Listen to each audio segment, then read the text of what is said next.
అసలు తను ఎలా ఉందో ఏం చేస్తుందో ఏమోలే స్పెషల్ మనిషైనా కూడా మనకేముంది మామూలే కళలు తెలుసా ఏమో బహుశా కవిత మనిషా కలల హంస మనసు కొంచెం తెలుసుకుంది కలిసిపోయే మనిషిలాగా మంచి పద్ధతంటూ ఉంది మదిని లాగుతున్నది ఎంత ఎంత వింతగున్నది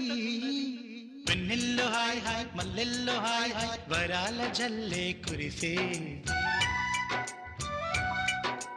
తప్పెట్లు హాయ్ హాయ్ ట్రంపెట్లు హాయ్ హాయ్ ఇవాళ మనసే మురిసే మే నెలలో ఎండ హాయ్ ఆగస్టు వాన హాయ్ జనవరిలో మంచు హాయ్ హాయ్ రామా హాయ్ గుంటె చాలు నండి వెయ్యి మాటలెందుకండి వెన్నెల్లో హాయ్ హాయ్ మల్లెల్లో హాయ్ హాయ్ వరాల జల్లే కురిసే తప్పెట్లు హాయ్ హాయ్ ట్రంపెట్లు హాయ్ హాయ్ ఇవాళ మనసే